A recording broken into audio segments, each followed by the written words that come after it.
In the course of your physics education, you've likely been exposed to two radically different pictures of gravity, due to the two greatest titans in the history of physics, Isaac Newton and Albert Einstein. In the first case, Newton proposed a fairly straightforward universal law of gravitation. Every pair of masses in the universe experience an attractive force between them that falls off as 1 over their separation squared. Einstein, on the other hand, saw gravity very differently. According to his general theory of relativity, massive objects warp the very geometry of spacetime, causing other particles nearby to deviate from the straight paths they would otherwise follow if they were traveling through empty outer space. But here's a question you may have wondered about. How do these two completely different descriptions lead to nearly the same predictions for, say, the orbit of our home planet around the sun? After all, Einstein's theory is beautiful, but it's also famously complicated. And yet, over 200 years earlier, Newton, with his simple 1 over r squared force law, already correctly predicted the motion of Earth around the sun to remarkable accuracy, in what was arguably the most profound scientific achievement in the history of humanity up to that point.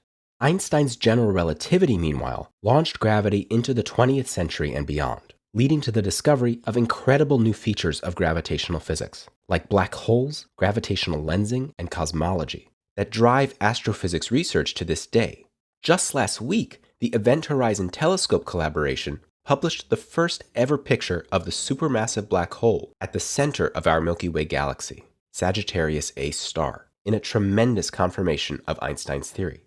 But still, back in the humble arena of predicting the orbits of planets around stars, we know that Newton's law already did a competent job at the task, up to surprisingly small errors. To good approximation, Newton's equations are correct, and therefore, Einstein's far more elaborate description of gravity as geometry must reduce to the same simple equations when applied to the same problem. So the question is, how does Einstein's geometric theory of spacetime reduce to Newton's comparatively simple theory in the limit where they're both supposed to describe the same physics, like a planet circling a star?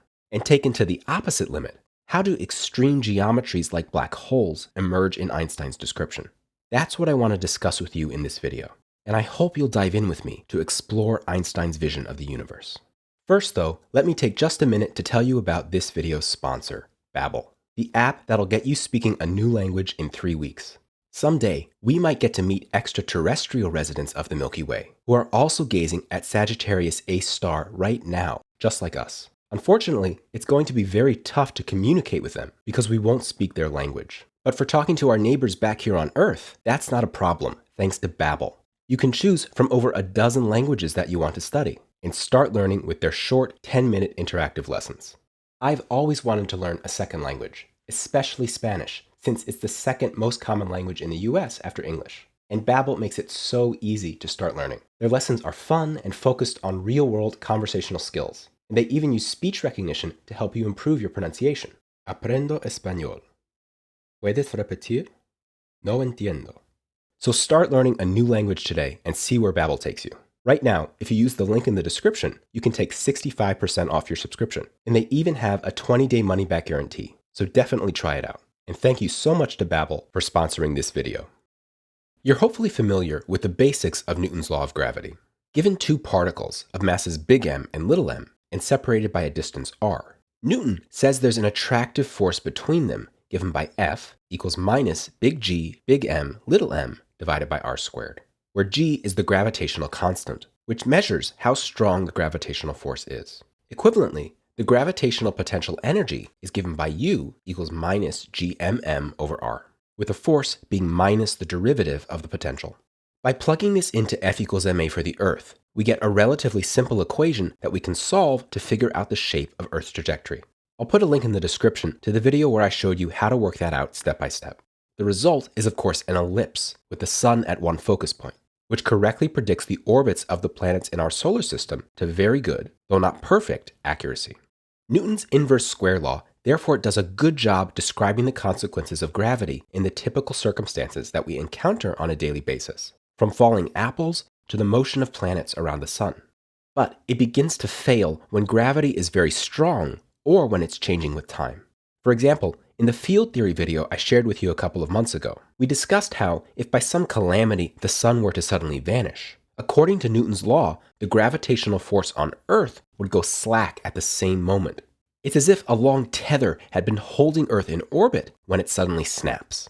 Then Newton's law nonsensically predicts that Earth's trajectory would instantaneously veer off from its orbit, despite being 92 million miles away, where the last rays of light from the vanished sun wouldn't even reach us for another 8 minutes.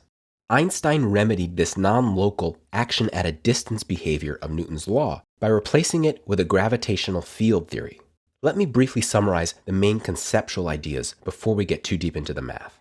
There's one basic feature of Newton's law that's critical to appreciate what led Einstein on the road to his field theory of gravity. The same little m that appears on the right-hand side of F equals ma also appears in the gravitational force on that particle. And therefore, the mass of a particle drops out entirely when we write down its equation of motion. All particles behave the same way in a given gravitational field, regardless of their mass. That's the same underlying reason a bowling ball and a penny dropped off the side of the Leaning Tower of Pisa fall at the same rate of about 9.8 meters per second squared, despite the fact that one is 1,000 times heavier than the other. This universality of gravity is what led Einstein to the idea that gravity is a result of the curvature of spacetime, rather than a typical force. Since every particle, regardless of its mass, behaves the same way under the influence of gravity, Einstein reasoned that it must actually be a feature of the background along which all particles move. And since he had already discovered years earlier in his special theory of relativity that the background of non-gravitational physics is flat space-time, Einstein conjectured that what we observe as gravity results from the curvature of space-time in the presence of mass and energy. He therefore generalized his special relativity theory to incorporate gravity. And the result, general relativity, was the last great pillar of pre-quantum physics. Back in empty outer space, far away from any stars and so on, an interstellar particle just travels along its merry way through flat space-time in a straight line. It's following the shortest and straightest possible path that it can. But if instead of empty outer space, we look in the vicinity of a massive object like the sun, now when a particle passes nearby, or even a planet, its trajectory is deformed by the shape of the warp geometry. There's no force acting on the planet per se though. It's still just traveling along the shortest and straightest possible path that it can. Only now it's charting out this path through a curved spacetime. And any other particle will follow the same path regardless of its mass, because they're both just picking the best route through the same curved background. The shortest and straightest possible path through a curved geometry like this is called a geodesic, and that's the route any particle follows as it orbits around a star. Thus, there are two sides to Einstein's theory of gravity. Number one is how the presence of mass and energy causes the geometry of space-time to become curved. This relationship is quantified by what are called, naturally enough, Einstein's equations. They're differential equations that determine the shape of space-time that results from introducing massive objects like stars. The second half of the story is about how other, comparatively small objects move in this subsequent curved geometry. They follow the shortest and straightest paths, obtained by solving the geodesic equation. A main goal for this lesson is to uncover how the heck this complicated geodesic equation in a warped geometry reduces to Newton's F equals ma in the circumstances where the much simpler inverse square law is an accurate description of nature. So I hope you're ready to dive into the nitty-gritty details of all this with me. I've told you about the basics of special and general relativity that we'll need for this lesson in past videos, which I'll link down in the description. So right now, I'm just going to very quickly review the essentials that we'll need for today. I also go through a lot more details in the notes, which you can pull up from the link in the description, so I encourage you to check those out afterwards. In Einstein's vision of the universe, the 3 dimensions of space and one of time are unified into a single 4-dimensional geometry called spacetime. So, to specify a point in spacetime, we need 4 coordinates, x, y, z, and t. We can collect them up into a 4-component vector like this, with time in the first slot and the spatial coordinates in the other 3. I'm also going to insert a factor of the speed of light c next to t here, so that all the entries have the same units of length. We'll denote this 4-component vector by x mu, where mu is an index that runs over 0, 1, 2, and 3. 0 for the time component, 1, 2, 3 for the space components. As a particle lives out its days traveling around the universe, it traces out a curve through space-time called its world line. We can write it as x mu of lambda, where lambda is any convenient parameter. Notice that even if the particle is sitting still in space, it's still traveling forward through time, And so if we draw a picture like this, with time on the vertical axis and space on the horizontal axis, the world line of a particle at rest would just be a vertical line flowing upward. This picture makes it look like space-time is just like the regular old xy plane, but with the vertical axis relabeled as t instead of y. But there's a critical difference. If we have two nearby points in the xy plane, separated by dx in the x direction and dy in the y direction, then the total distance ds between them is just given by the Pythagorean theorem. ds squared equals dx squared plus dy squared. ds squared is called the metric, and it's what tells us how to measure distances in this space. Likewise, in 3D space, we need another coordinate, z, and we just add on another term, dz squared, to the metric. Now we want to step up once more to four-dimensional space-time. The difference is that we don't just add on dt squared, we subtract it. It's that minus sign in front of the time term that's responsible for so much of the weird and wild features of special relativity that you might have heard of. And that factor of c is again there so that all the terms have the same units. This is the Minkowski metric, and it's what tells us how to measure lengths in space-time. In particular, it lets us calculate the length of a particle's world line. The natural thing to do would just be to take the square root of this equation to get ds. Then we'd slice the world line up into tiny little segments and add them up to get the total length by integrating over the whole curve. That's not quite right though, because of that pesky minus sign. For example, for a particle sitting at rest with a vertical world line, dx, dy, and dz all vanish, and so the thing sitting inside this square root is negative. And in fact, that's always the case along the world line of a massive particle. All we need to do to fix that is flip the sign before we take the square root. Now we can integrate to find the length of the world line. For the particle that was sitting at rest, the integral is just the total time t times c. T here is the time that's measured on a clock on the wall of our laboratory. If we also strap a wristwatch to the particle, it'll show the same time as the wall clock as long as it's sitting still in space.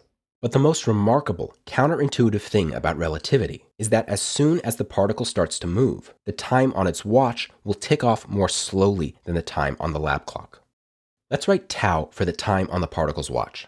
The physical meaning of the length of the world line that we've defined here is that it measures the amount of time that's elapsed on the particle's watch, up to a factor of c. Tau is called the proper time for the particle. When it was sitting still, the integral gave us c times t, and so we found that the particle's time was the same as the lab time, tau equals t. But for a moving particle, the proper time tau will come out smaller than the lab time t because of the additional terms we're subtracting inside the square root. In other words, the moving clock runs slow. This effect is called time dilation. It's totally nuts, and it's also the way the world works. If you hop on a spaceship and speed off on a tour of the galaxy at a substantial fraction of the speed of light, when you return, your childhood best friend, who was the same age as you when you left, will now be old and gray while you're still young and sprightly.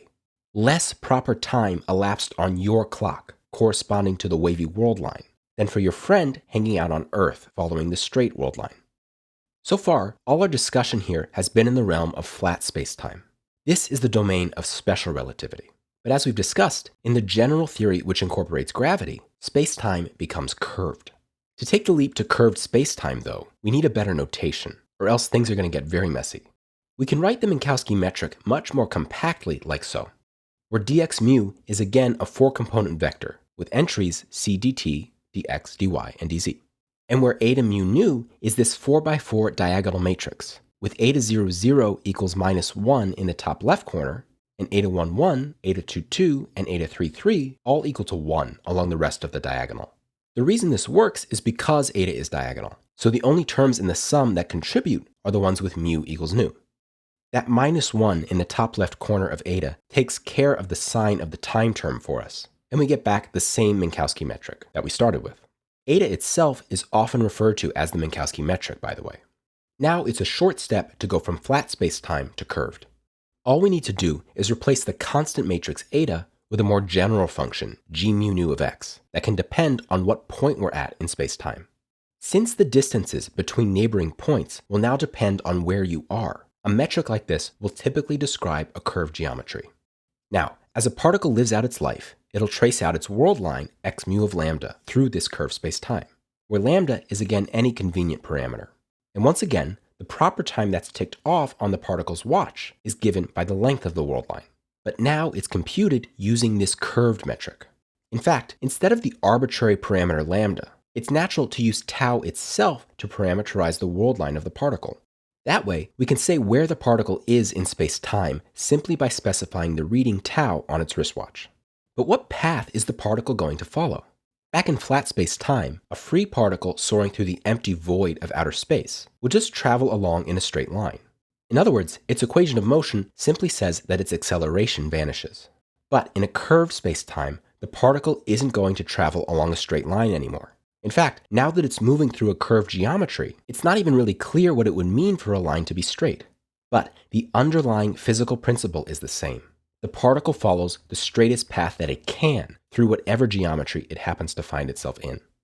Back on the boring old xy plane, a straight line is of course the shortest path between 2 points. So another tempting way to phrase this physical principle is that a free particle follows the shortest path that it can in getting between 2 points in space-time, whether it's curved or not. That's essentially right, except that the length is actually maximized rather than minimized, basically due to the same effect as time dilation. And since the length of the world line amounts to the proper time tau that's measured on the particle's watch, what all this means is that the particle travels along the path that takes up the most proper time. To translate that physical principle into an equation, all we need to do is take our formula for tau and solve for the curve that makes it as big as possible. The resulting condition is called the geodesic equation, and the solutions are called geodesics. I told you about how that calculation goes in the earlier general relativity video that I linked in the description. So for now, I'll just remind you of the answer. The condition for the world line to maximize the proper time is that x of tau must satisfy this equation. This, at last, is the equation of motion for a free particle in general relativity. It does look complicated, but the fundamental idea is as simple as it could possibly be. This is the equation that ensures the particle takes the most direct route that it can as it moves through spacetime. The first term is what we would have gotten in flat spacetime, setting the acceleration of the particle to 0. But in a curved geometry, we see that it's modified by this additional term that goes like the velocity of the particle squared. According to Einstein, then, a planet like Earth orbiting around a star like the Sun follows a trajectory determined by solving this geodesic equation. But how does this complicated-looking thing reproduce Newton's inverse square law of gravity? Well, in what limit should we expect general relativity to reduce to Newtonian gravity? To start with, just like special relativity turns back into Newtonian mechanics when particles aren't moving too quickly, likewise, we should only expect Newtonian gravity to do a good job when the speed of the Earth around the Sun is small compared to the speed of light. And indeed, the average speed of the Earth is of order 30,000 meters per second, a tiny fraction of the 300 million meters per second that light travels at. Our first requirement for the Newtonian limit of general relativity is therefore that the speed of the particle is small compared to the speed of light. Where I equals 1, 2, 3 here refer to the spatial coordinates, since we're talking about the velocity through space. Next, it's only fair to expect Newton's theory to apply when gravity is comparatively weak. Deep inside a black hole, for example, where the unimaginable density of a dying star has so warped the geometry of spacetime that not even a ray of light can climb back out, we shouldn't expect the inverse square law to approximate the gravitational force. Therefore, the particle had better be located in a region where the geometry is fairly close to flat Minkowski spacetime, and only slightly perturbed away from it by the presence of something like a star far away. Our second condition is then that in the vicinity of the particle, the metric differs from Minkowski spacetime by only a small deviation. G mu nu equals eta mu nu plus epsilon mu nu, where epsilon is a very tiny deformation of the Minkowski metric. Finally, thinking back to our thought experiment, where the Sun suddenly vanished and Newton's law incorrectly predicted that the trajectory of the Earth would instantaneously change, we should only expect Newton's theory to apply when the gravitational field is constant. So we'll demand that the metric is independent of time, d by dt of g equals 0. Under these three conditions, that gravity is weak, constant, and the particle is moving slowly, we know that Newton's inverse square law already does a good job predicting the orbit of a planet like Earth, and therefore Einstein's equations had better reduce to Newton's in this limit. Now we want to uncover how that works. Let's start by seeing what the first condition buys us. It's helpful to rearrange this a bit by moving the dt to the right-hand side, and then dividing both sides by d tau. And remember, t and tau aren't the same thing in general, so this derivative on the right-hand side is not necessarily equal to 1. Also remember that we defined x0 to be ct, and so we can also write this condition as dxi by d tau is much less than dx0 by d tau. What this means is that anytime dxi by d tau shows up next to dx0 by d tau, we can ignore it because it's so much tinier. And that lets us drastically simplify the second part of the geodesic equation, because we're summing here over the tau derivatives of all the spacetime coordinates. So in the slow-moving limit, we can just drop all the terms with the spatial coordinates and only keep hold of the x0 terms. Then we can throw away the sum, and we get this equation. Moreover, since from condition 3, we've assumed that the metric is time independent, we can also go ahead and cross out this term with the time derivative of g. Then we can reduce this down even further like so. Still a little complicated, but already way simpler than where we started a minute ago. Now, the goal is to make this thing look like Newton's second law, and we're getting closer, but we still need to get rid of all these taus and write everything in terms of t. D tau, remember, is defined simply by flipping the sign of the metric. Or if we divide both sides here by d tau squared, we get c squared equals minus g mu nu dx mu by d tau dx nu by d tau. So once again, we've got a sum over the derivatives of the space and time coordinates with respect to tau. And as before, that means that in the slow-moving limit, we could ignore the spatial terms, which are much tinier. So we simply get minus g00 c squared times dt by d tau squared, which we can rearrange to d tau equals dt times the square root of minus g00. Therefore, even when you're moving slowly, in the presence of gravity, the time tau on your watch is different from t. This is gravitational time dilation. Like in the movie Interstellar, when Matthew McConaughey drops down from his spaceship to a planet near the horizon of a giant black hole. When he returns to his ship a couple of hours later from his perspective, he finds that 20 years have passed back on board, and the crewmate who is left behind to man the ship is now old and gray. But anyway, getting back to the geodesic equation, what we wanted to do was get rid of all the taus so that this looks more like F equals ma. And all we need to do is apply the chain rule. Starting with the first derivative, d by d tau, we essentially just multiply and divide by dt. Then for the second derivative, we do it again, dt by d tau, d by dt, of the same thing. This looks a little complicated because the derivative is going to hit both factors in the parentheses by the product rule. But from our gravitational time dilation formula, dt by d tau equals 1 over the square root of minus g00. And since we're assuming that g is independent of time, that means that when we take the t derivative of this, we get 0. So we don't have to worry about the product rule after all, and we simply get dt by d tau squared times d squared by dt squared. We couldn't have asked for a nicer result. The factors of dt by d tau squared on the two sides of the geodesic equation now cancel each other. And so we land here. G times the second derivative of x with respect to t equals half c squared, the derivative of g00 with respect to x. So that complicated equation that we started with keeps getting simpler and simpler. Now lastly, we're going to use the fact that gravity is weak, and we can expand g mu nu equals eta mu nu plus epsilon mu nu, with a tiny perturbation epsilon. Plugging this into the geodesic equation, we get eta plus epsilon times the second derivative of x equals half c squared, the derivative of epsilon 00 with respect to x mu. Like we noticed before, when we're back in flat space-time, so that epsilon equals 0, this condition would just say that the acceleration is equal to 0. Then, when we turn the small perturbation back on, we can see that the acceleration begins at first order in epsilon. In particular, this combination with the epsilon on the left is already second order, and we'll discard it. So our equation reduces even further. This is really 4 equations in one, remember, because mu ranges over 0, 1, 2, and 3. But the mu equals 0 term isn't interesting. It just says that 0 equals 0. What we really want are these spatial terms, with I equals 1, 2, 3. And since eta is a diagonal matrix, remember, with eta 1, 1, eta 2, 2, and eta 3, 3 all equal to 1, we simply get that the second derivative of xi equals half c squared, the derivative with respect to xi of epsilon 00. And here at last is F equals ma. If you don't recognize it yet, let me multiply both sides by m and rewrite it like this. F equals ma, meanwhile, can be written similarly by remembering that the components of the force are given by minus the derivatives of the potential energy.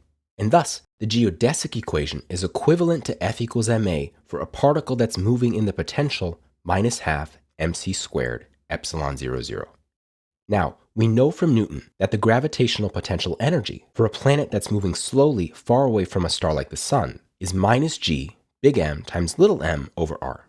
And thus, Einstein's theory will reproduce what we already know about Newtonian gravity, provided that epsilon 0, 0 equals 2gm over rc squared. When epsilon takes this form, and therefore the time component of the metric is g00 equals minus 1 plus 2gm over rc squared, then Einstein's geodesic equation simplifies to Newton's equation, obtained from the inverse square law of gravity. The final question is, does the warping of spacetime in the presence of the Sun indeed produce a metric of this form? That's the other half of Einstein's theory. The geometry of spacetime near massive objects like stars is determined by Einstein's field equations. Those equations are famously difficult to solve. But in the special case of a single spherically symmetric object, like we can reasonably approximate a star as, the equations admit a simple solution. It's called the Schwarzschild metric, and it's most conveniently written in spherical coordinates, r, theta, and phi. Here it is in all its glory. This is the geometry produced by a star of mass big M at the origin of otherwise empty space. It's certainly more complicated looking than the flat Minkowski metric that we started with, but on the whole, it's really quite remarkable how simple the answer is. Notice first of all that when you move very far away from the star by making r large, these 1 over r terms go to 0, and so the metric simplifies like this. And that's nothing but Minkowski spacetime again, just written in spherical coordinates. That makes sense, because when you're very far away from the origin, you barely even know that there's a star there, and when you look around, all you see is flat Minkowski spacetime. What the Schwarzschild metric shows us is that as you get closer to the star, the geometry gets more and more curved due to these deviations by 2gm over rc squared. And of course, that's exactly the behavior that we found we needed to reproduce Newton's inverse square law of gravity. In particular, the time component of the Schwarzschild metric is g00 equals minus 1 plus 2gm over rc squared, which is precisely of the expected form that we demanded just a moment ago. And thus, this rather complicated geodesic equation that we started with for a planet like Earth moving in the Schwarzschild geometry of a star like the Sun is nothing but the F equals ma equation for Newton's original inverse square law, whose solutions we know are the elliptical orbits of the planets. Of course, it was a lot more work to discover these elliptical orbits using general relativity rather than the 1 over r squared law. So why do we even need general relativity here at all? What we've uncovered is that Newton's law is only an approximation to Einstein's more precise theory that holds when gravity is constant and relatively weak. But how weak is the gravitational field produced by the Sun? In our analysis, it was essential that epsilon was a very small number so that we could treat gravity as a perturbation away from flat space-time. For a given star of mass m, that means that you'd better be far enough away so that r is much greater than 2gm over c squared. The closer you get to the star, the stronger its gravity becomes, and the poorer the job Newton's law does approximating it. In particular, the corrections from general relativity in our solar system are most noticeable for the closest planet to the Sun, Mercury. Einstein's more precise theory explains why Mercury's orbit is not a perfect ellipse, but instead precesses as it travels around the Sun. The pull from the other planets in the solar system also contributes to this effect, and the cartoon I'm drawing here is super exaggerated. But the contribution to the precession of Mercury predicted from Einstein's equations was one of the first experimental tests passed by his theory. Finally, let's finish by taking a look at the other limit of general relativity, when gravity is so strong that the warping of space-time is taken to the extreme. You might have noticed something curious about the Schwarzschild metric. As we've seen, it reduces to flat space-time when you're far away. But as you get closer to the origin, the corrections become more and more important. And if you decrease r all the way down to 2gm over c squared, the time component of the metric goes to 0, and the r component goes to infinity. Something remarkable seems to be happening here. This special radius, 2gm over c squared, is called the Schwarzschild radius of the geometry. If you plug in the numbers, you'll find that it's about 3 kilometers for a star like the Sun. The radius of the Sun itself, on the other hand, is vastly larger, about 700,000 kilometers. An orbiting planet can never get any closer to the origin than the radius of the star, of course. So the planets in our solar system never have to worry about crossing below the Schwarzschild radius. And indeed, our solution for the metric only applies outside the sun anyway, since once you pass inside the star, you're confronted with a blazing hot gas of matter and energy that drastically changes the solution of Einstein's equations. But suppose that a massively powerful alien were to come along and grip the sun so tightly that they compressed it into an incredibly small ball of radius less than 3,000 meters. The result would be an unimaginably dense sphere. And yet, the same Schwarzschild metric will describe the geometry of space-time outside the Schwarzschild radius, since that was the unique, spherically symmetric solution to Einstein's equations. Now, a nearby planet, or a very intrepid astronaut, could approach it and cross inside this critical radius. What would they discover inside? Alas, they would never be able to tell us the answer. By compressing the matter into such a profoundly dense pocket, smaller than the Schwarzschild radius, a black hole is formed. Once the astronaut passes inside the Schwarzschild radius, in this context called the black hole horizon, no signal that they try to send back out can ever escape the gravitational pull. Not so much as a beam of light from their flashlight will ever make it out. Nothing particularly dramatic happens as you cross the horizon. Even though it looked like the Schwarzschild metric was singular there, that's just because of a bad choice of coordinates, rather than anything disastrous happening to the geometry. But little would you know that once you cross that line, you can never get back out. Needless to say, black holes are some of the most fascinating objects in physics, and I'm sure we'll talk more about them in future videos. Newton's theory of gravity is completely ignorant of their existence. It took Einstein's radical reimagining of the fabric of space-time to discover these utterly mysterious and yet thoroughly ubiquitous features of the universe. I go through all the details of what I discussed in this video in much more detail in the notes, which you can get for free at the link in the description.